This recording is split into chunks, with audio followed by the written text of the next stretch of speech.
I'm your cowboy. Hello there, and welcome to my spook zone. As you can see, bats that are hardly being registered on the camera. They don't look that well, but I've got bats, and that is the spook zone. I figured that since summer is pretty much canceled, we might as well just dive right into Halloween. I mean, Halloween is like my favorite holiday. It's my favorite time of the year. And I watch horror movies a lot. It's one of my favorite things to do. So I watched a movie recently. It's an independent film, low budget film named Scream Park. And the entire film was made at an amusement park. It has different distribution years, but it was shot in 2011. This movie is the story of a failed amusement park named Fright Land. And the owner is coming up with a plan to bring guests back into the park, and that plan is an attraction. The big attraction is, it's not a ride, it's people dying at the park. His train of thought is, if people have been murdered at the park and there's this crazy accident, then people will want to come in and have their picture taken at the place where it occurred. Everybody would want to come here to be in the place where it happened. Think of the news coverage. Think of the publicity. We could theme the rides, sell souvenirs. It'd be the talk of the town. I don't know, strange that this strategy has never worked for me in Roller Coaster Tycoon before, but nonetheless. And Doug Bradley is in this movie, which you might know him from the first 8 films of Hellraiser. He played Pinhead. His name is the only one on the movie's poster. At the very tippy top, this poster features a guy in overalls with a burlap sack mask over his head wielding an axe, and you're like, okay, this is the main villain of the slasher movie. Not really. And you might be thinking, okay, this is Doug Bradley. No. The opening credits to this movie are white text on a black background. I am already thrilled. And in the opening credits it says special appearance by Doug Bradley. Uh-oh, is he not the starring actor? No, actually Pinhead is barely in this movie, but this is an independent film. It's made off of a very small budget. I feel like I should cut it some slack here, so just keep that in mind diving into this. After the opening credits, the film kicks off with front row POV footage of Blue Streak, baby! Blue Streak at Conneaut Lake Park in Pennsylvania. Yes, this whole film was filmed and recorded at Conneaut Lake Park. And Blue Streak has been operating since 1938. It's an ace landmark. It's an extremely old roller coaster and very historic. Very cool, very great job. Cool seeing it in this movie. And I have to say, I do enjoy this montage in the opening moments of this film set to 2010s independent, like punk rock music. The setting of this film is Fright Land. We never learn if this is just a Halloween themed event or if the theme park is year-round, just themed around spooky stuff outside of the Halloween season. And the movie starts with scenes of a haunt, and inside, the first example of bad lighting in this movie. There is plenty of good light. There's plenty of decent lighting in this film. And then there's some examples of bad lighting in this film. It's very inconsistent, but as I had mentioned, this movie was made on a budget. And this film is also heavily inspired by 80s slasher films. Not so much on the Halloween side, but more on the like campy, some of the Friday the 13th movies, maybe. 2 haunt actors are the first major characters introduced. They're a high school couple that works at the park, and this guy's major trait is having a dick that doesn't work. I told you this thing would work. At least it squirts. Next we meet Marty, who has a manager position at the park. Also, sassy semi-goth girl. She hates her job. Then cut to another sassy side character. Character introductions just left and right. I appreciate the pace. We meet the park security guard, and he has the comfortable job of watching horror movies in a room filled with security monitors. Just as he gets up and leaves, a mysterious van appears. The audio in this movie drives me nuts. I'm going to try to be fixing some of it along the way because some of it is really hard to hear. At first, with some of the mixing in this movie, I thought it was actually filled with a lot of ADR, but there's actually no ADR. For some of these characters, it probably could have used a little bit of ADR, but I appreciate that there isn't any. In this scene specifically, there is no audio at all underneath the audio coming from the movie that the security guard is watching. He laughs and he puts his mug on the counter, and neither of those things make any sound at all.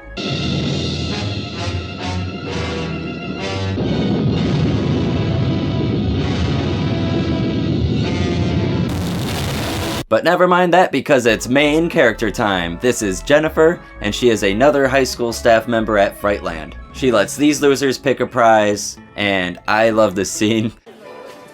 Hey, nice throw. Hey, you win a prize. Because Jennifer doesn't even ask them to pick out a prize. This person just points and says, The dog. The dog. The dog. The dog. I don't know what those smaller plushes on the wall are for. I don't see what this game is thanks to these shots, but throw the hula hoop over the big dog and pick whichever animal you want. And after you pick the big dog, what do you throw the hula hoop over after that? Is the game over? Now what are people gonna throw the hula hoop over? Marty approaches Jennifer and says, "Looks like it's been a winner's night." Looks like it's been a winter's night. Looks like it's been a winner's night.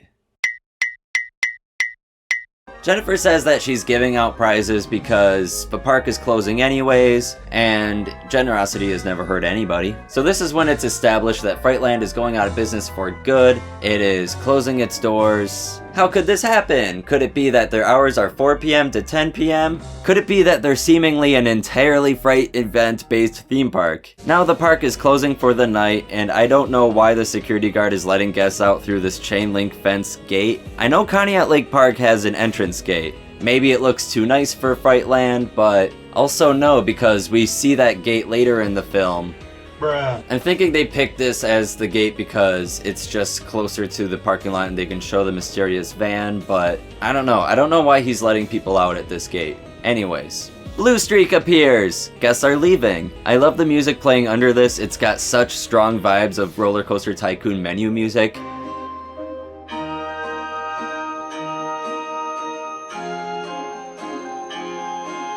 The stuff of nightmares.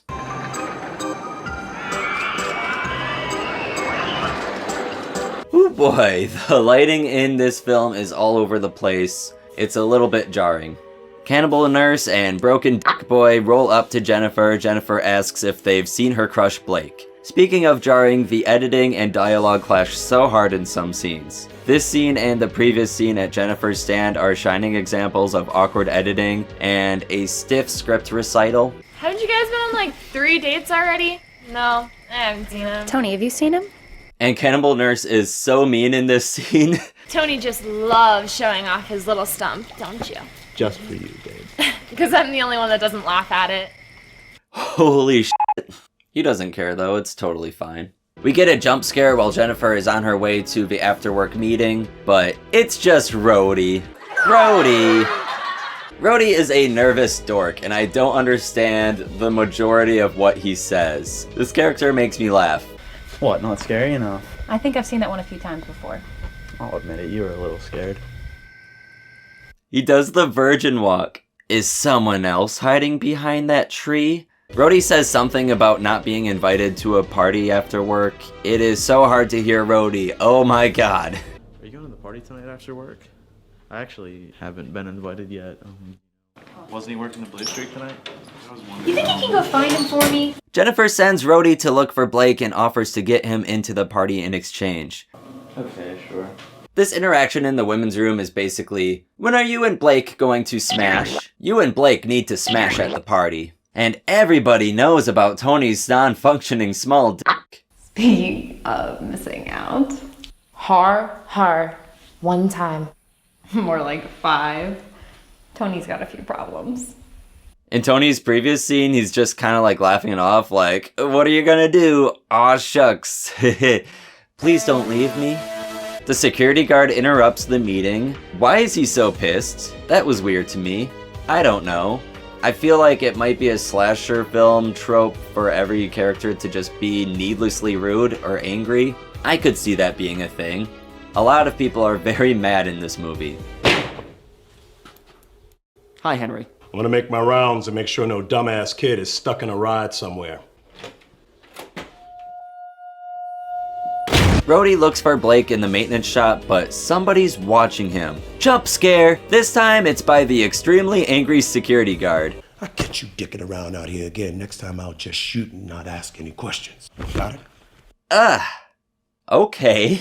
Back at the meeting, these kids are just having a full volume conversation in front of Marty, and he doesn't notice anything. Marty is dumb, I think. I think Marty might be dumb. They decide that they're going to drink at the park after work and get this punk man they know to use his fake ID and bring them booze. Nobody looks like a teenager, but that's just movies. Having minors act in adult movies is good to avoid when you can, but Punkman looks like he's 30 years old. Why does he have a fake ID?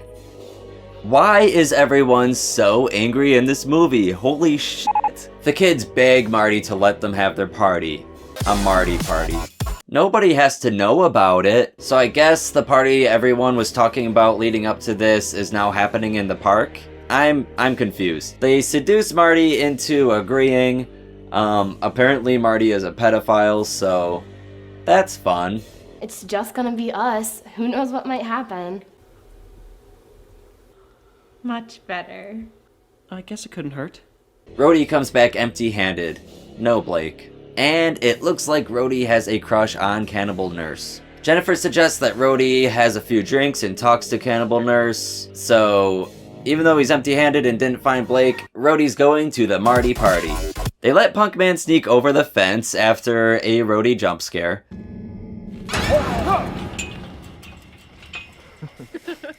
Meanwhile, the security guard is making his rounds, and look at that lighting change. You will notice, like, it looks like we're at the beginning of dawn or at the peak of dark black night. But get used to that because the night sky switches between light and dark for the rest of the movie. Jennifer's worried because she saw a strange van in the parking lot and also notices that Blake's car is still there. He wasn't even at the meeting? Okay, stop. Here. But shut up, Jennifer. It's time to party. Let's party! Security guard checks on Blue Streak. He hears something and searches the area. While under the lift hill, a noose drops down and lifts him up. The first death scene is the hanging of a black man. No fucking thank you. No thank you at all. Oh god. It goes on for a lengthy amount of time. I guess props to the movie for showing the entire killing. You don't see that in a lot of movies. It's uncomfortable to watch. I don't know if it's on purpose. The killers are bad people, so that is established. I don't know, it's a fairly well executed death scene. It's just some pretty unfortunate imagery, but moving on. Back at the Marty party. Buddy, try not to drink it all at once, okay? Do I know you? Yeah, you probably went to high school together 15 years ago. Oh yeah, remember when I said Marty was a pedophile? Dick, what's his deal? Creepy, right? Yeah. I already put a peephole in the girls' bathroom. Yeah. Marty takes away everyone's keys and he turns down Punkman's music. I'm no prude, but maybe put on some music that the other people at the party might enjoy as well.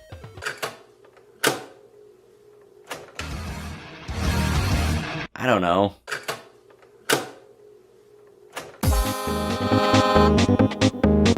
They go for a walk and talk about the park's closing. Marty has been working there for 15 years and says that people must just not enjoy amusement parks anymore. Sure, let's go with that. I guess people don't care about amusement parks these days. I guess different times. Marty makes his move on Jennifer, who I'm pretty sure is supposed to be 17 years old. Can we kill Marty now? Marty asks if Jennifer tried calling Blake. She says yes, and that she left him a voicemail. There's this really weird thing going on in this movie where you're not really sure at first what time period it takes place in. It is inspired by 80s slasher movies. And this is the point in the movie where you hear a voicemail and you're like, oh, okay, so it's not taking place in the 80s. I know it's supposed to be an homage to 80s slasher films. Why not just lean in fully and make it take place in the 80s instead of doing this, like, back and forth thing that's kind of weird? I don't know. Never mind all that, because the killer is about to appear right before Marty and Jennifer. How do they react to seeing this scary-looking dude? Hey, who is that?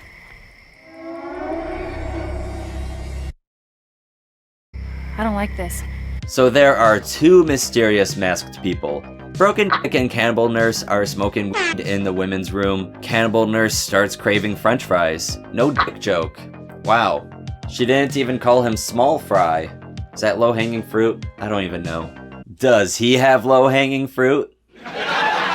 The f does that mean? They wander back out to the food stand to start up the fryers, and Little Stub sees that the haunted house lights were turned back on. Goes back in there to turn the lights off. Cannibal Nurse starts up the deep fryers, and Small Fry doesn't come back. Tony. And then you guessed it, the Plague Mask Killer deep fries the nurse's face. That's just great. Now they don't have a nurse. Could have come in handy. Back at Village, Sass Goth talks with Rhodey. Yes, Virgin Rhodey, get yourself a hot goth GF. Just because they don't like Twilight. You blew it, Rhodey, you idiot. No hot goth GF. We cut to Weenie Hut Jr. over here, who is duct taped in Little Dipper. We're probably gonna get to see him killed in a pretty cool way involving a roller coaster, right? Like, show me some jigsaw shit. Well, not like torture machine kind of stuff, but something cool, right? I mean, he's duct taped to the roller coaster. I want to see something involving dying on the roller coaster. But no, Plague Mask just does a stab. It better not be a joke. Not me. What? It better not be a joke. Not me. What? It better not be a joke. Not me. Oh.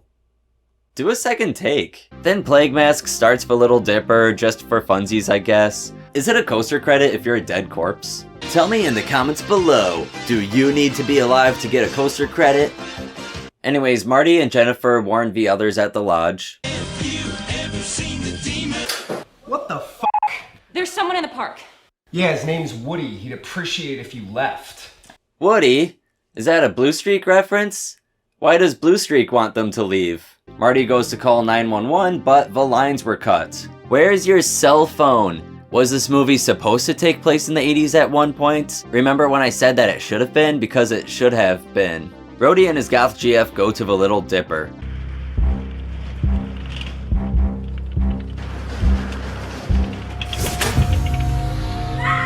I don't understand this at all. Where did that fly out from? Plague Mask just did like a stab and set the roller coaster to go, so like, where did all those guts come from? I like the effect, don't get me wrong. Where did that come from though? See? Those are the actual park gates. Why aren't guests leaving through there? I don't understand why that scene earlier had guests leaving through what looked like just an employee's gate. But it had to be close to the spooky van, I think. I think it had to be close to the spooky van. Sassy Goth pulls out her cell phone. Okay, so a cell phone appears. Still, why isn't anyone else using their cell phone? Sackman. I'm a sack man. Knocks it out of her hand. Stomps on her hand. 911, what is your emergency? Scream! Make a sound! Hello? Girl, scream!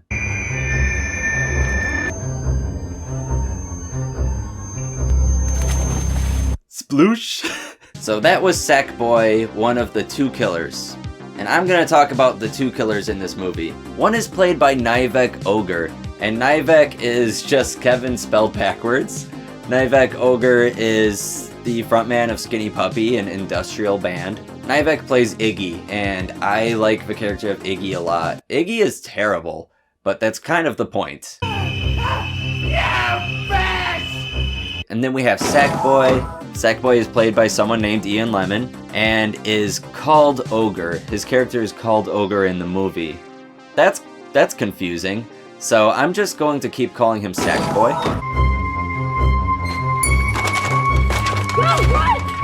These three run into the bar and restaurant to hide and grab chef knives. But look who they run into. It's Rhodey! He delivers the sad news, and nobody really cares. Tony's dead. Where's Missy? Nobody misses Tony's small dick. Then Jennifer just zones out and starts walking to the window. Marty says that the security light would turn on if somebody was out there. There's the security light. That's a pretty bad security light. Allison, I know I haven't really introduced this character, but up to this point there hasn't really been a reason to. Panics and tries to run away. She makes a lot of noise and runs into Iggy. Rhodey clubs Sackboy with a pan, as does Jennifer. Iggy catches up to Rhodey and calls him a cowboy. Playing cowboy? And then he says, You know what happens to cowboys, don't you? Very good. And he cuts Rhodey's scalp off with one motion of a razor blade. But he doesn't even hold it to his scalp and just like pulls a toupee off. Iggy slaps it onto his head and says to Allison, "I'm your cowboy." I'm your cowboy. I'm here to save you. Wait, what's that? Woo! Engines! I'm dead! This is why I like Iggy. Iggy is so terrible, but you can tell like NIVEK is just having fun with the role, so you have fun with it. All of a sudden, Allison can run. It's fine. She gets away. But Marty can't walk because of this scuffle. Seems suspicious, right? Allison catches up to Jennifer, but gets chopped by Sackboy's axe. Marty runs into the gift shop and locks himself in. Jennifer yells at Marty until he confesses the truth, and Marty met with Mr. Hyde, the park owner, played by HELLRAISER'S Doug Bradley. And oh my god, his performance is refreshing. This moment is revealed kind of like a plot twist, but yeah, even in the trailer it's revealed, so... If only we could bring in a new ride, or... Mr. Hyde calls in Marty to tell him that he wants to bring in a big attraction to boost park attendance. Fright Land is getting a Giga Coaster. Oh my god! People don't want to ride roller coasters. No. He says that there will be an accident in the park and that park guests can take their photo where the accident happened. People love bad news, don't they? They can't get enough of it. They lap it up. Everybody would want to come here to be in the place where it happened. Get your photograph taken right here! I'm sorry, sir. I'm afraid I still don't follow. Like a coupon day? Marty is dumb, I think. I think Marty might be dumb. Marty ends his story there and claims that he didn't know what Mr. Hyde meant. Marty says that the killers are probably some backwoods yokels, and that Mr. Hyde hired them to do the job. Marty still claims he can't go anywhere with his injured leg. The plan is now for Jennifer to go out to Blue Streak and get the security guard's gun. Allison is taped to the carousel, not a roller coaster. That's cruel. Jennifer runs to Blue Streak, but uh-oh, it's Iggy and Sackboy. She hides under the station until they leave for a moment. Jennifer climbs down the supports, but finds the gun is missing. Iggy has the gun. And just as he's about to shoot Jennifer, it's Punkman! He tells Jennifer to run. Yeah! Yahoo! Sackboy screeches and crunches Punkman's neck bones.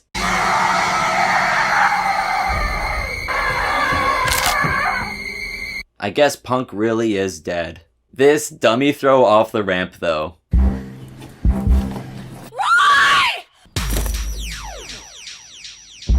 Jennifer grabs the gun, kicks her way into a storage building or something. Inside, she finds Blake. He's dead though.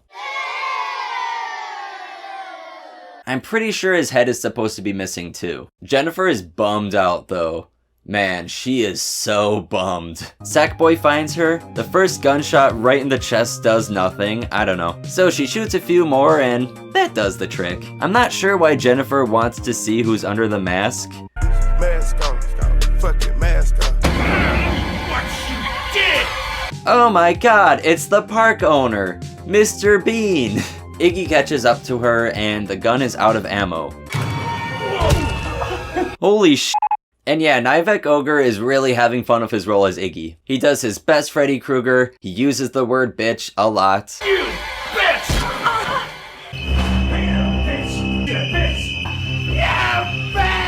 After escaping the hands of Iggy, Jennifer looks at the chain lift of Blue Streak and has an idea.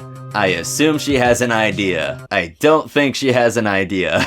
Well, if I go up there, someone will have to die. Oh yeah, did I mention that the time of night just abruptly changes in this movie? Because that happens a lot here. Iggy chases Jennifer up the chain lift hill, and whoa! He stuck her with an axe? Wait, no he didn't? What just happened? What did the axe go into? Jennifer kicks Iggy off of her and he falls off of the top of Blue Streak. This is the exact ending death that we all wanted to see. And they did it. You love to see it. Don't mess this up. It's pretty bad. These awful cuts are not edited in by me, so keep that in mind when you see this.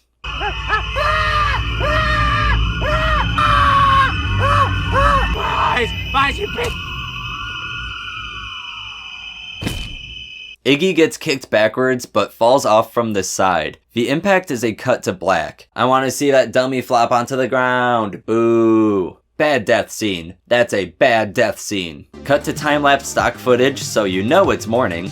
The news is there and Jennifer is being interviewed in an ambulance. They cleaned her forehead, but only her forehead. Yeah, that's all of it. Hey, thanks. Take it easy. Thanks, take it easy. The EMT says, Look at that mob. This place is gonna make a fortune.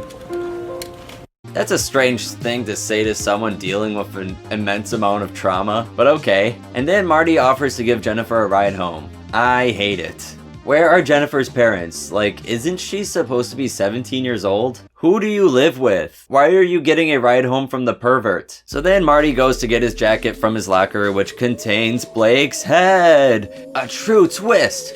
Marty was in on it all along. And he's an anime villain. Holy shit. So that was Scream Park, and I don't want to just rip this movie apart. I had fun watching it. And like I said, it was a low budget movie made only for maybe like tens of thousands of dollars. It was backed on Kickstarter as well. I just want to commend this movie in general. Like, this was written and directed by Cary Hill, and it was his first feature-length film.